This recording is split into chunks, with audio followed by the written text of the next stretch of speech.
Maka berkatalah Yesus kepada orang banyak dan kepada murid-muridnya, katanya, Ahli-ahli Taurat dan orang-orang Farisi telah menduduki kursi Musa.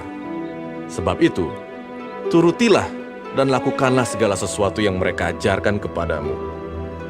Tetapi, janganlah kamu turuti perbuatan-perbuatan mereka, karena mereka mengajarkannya tetapi tidak melakukannya.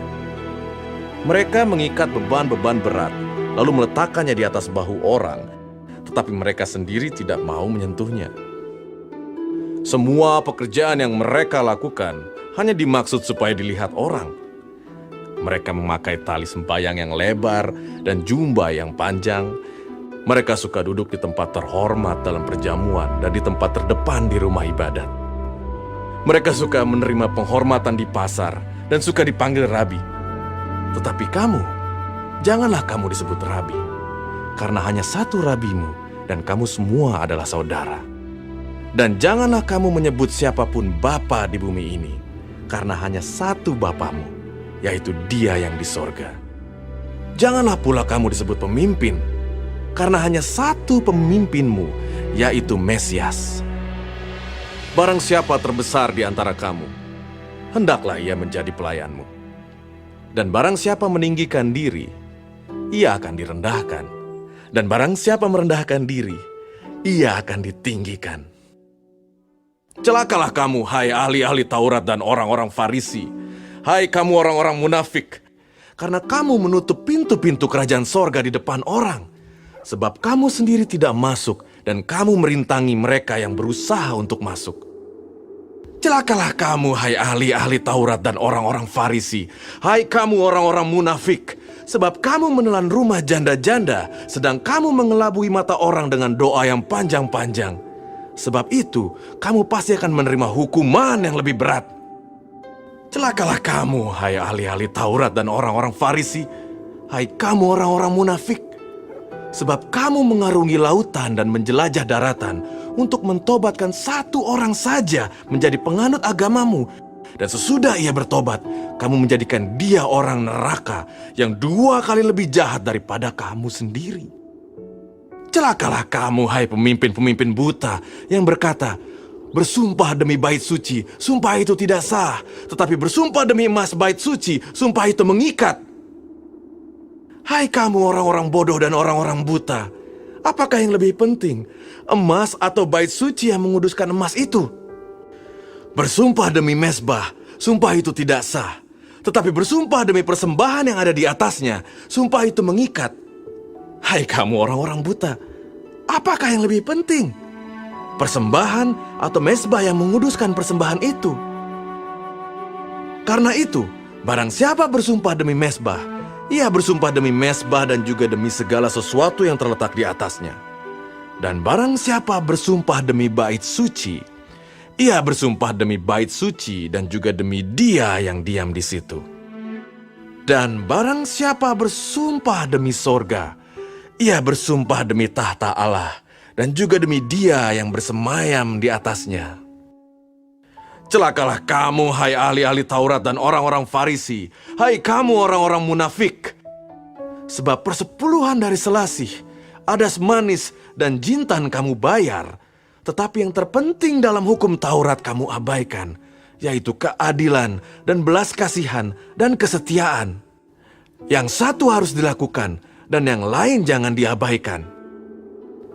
Hai kamu pemimpin-pemimpin buta, nyamuk kamu tapiskan dari dalam minumanmu, tetapi unta yang di dalamnya kamu telan. Celakalah kamu, hai ahli-ahli Taurat dan orang-orang Farisi. Hai kamu orang-orang munafik, sebab cawan dan pinggan kamu bersihkan sebelah luarnya, tetapi sebelah dalamnya penuh rampasan dan kerakusan. Hai orang Farisi yang buta, bersihkanlah dahulu sebelah dalam cawan itu, maka sebelah luarnya juga akan bersih. Celakalah kamu, hai ahli-ahli Taurat dan orang-orang Farisi. Hai kamu orang-orang munafik, sebab kamu sama seperti kuburan yang dilabur putih, yang sebelah luarnya memang bersih tampaknya, tetapi yang sebelah dalamnya penuh tulang belulang dan pelbagai jenis kotoran. Demikian jugalah kamu. Di sebelah luar kamu tampaknya benar di mata orang, tetapi di sebelah dalam kamu penuh kemunafikan dan kedurjanaan. Celakalah kamu, hai ahli-ahli Taurat dan orang-orang Farisi, hai kamu orang-orang munafik, sebab kamu membangun makam nabi-nabi dan memperindah tugu orang-orang saleh. Dan berkata, jika kami hidup di zaman nenek moyang kita, tentulah kami tidak ikut dengan mereka dalam pembunuhan nabi-nabi itu.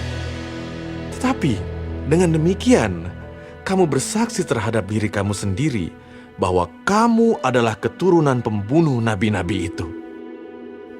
Jadi, penuhilah juga takaran nenek moyangmu. Hai kamu ular-ular, hai kamu keturunan ular beludak, bagaimanakah mungkin kamu dapat meluputkan diri dari hukuman neraka? Sebab itu, lihatlah, aku mengutus kepadamu nabi-nabi, orang-orang bijaksana dan ahli-ahli Taurat. Separuh di antara mereka akan kamu bunuh dan kamu salibkan, yang lain akan kamu sesah di rumah-rumah ibadatmu dan kamu aniaya dari kota ke kota, supaya kamu menanggung akibat penumpahan darah orang yang tidak bersalah, mulai dari Habel, orang benar itu, sampai kepada Zakaria anak Berekhya, yang kamu bunuh di antara tempat kudus dan mezbah. Aku berkata kepadamu, sesungguhnya semuanya ini akan ditanggung angkatan ini. Yerusalem, Yerusalem, engkau yang membunuh nabi-nabi dan melempari dengan batu orang-orang yang diutus kepadamu. Berkali-kali aku rindu mengumpulkan anak-anakmu, sama seperti induk ayam mengumpulkan anak-anaknya di bawah sayapnya. Tetapi kamu tidak mau. Lihatlah, rumahmu ini akan ditinggalkan dan menjadi sunyi. Dan aku berkata kepadamu, mulai sekarang kamu tidak akan melihat aku lagi, hingga kamu berkata, diberkatilah dia yang datang dalam nama Tuhan.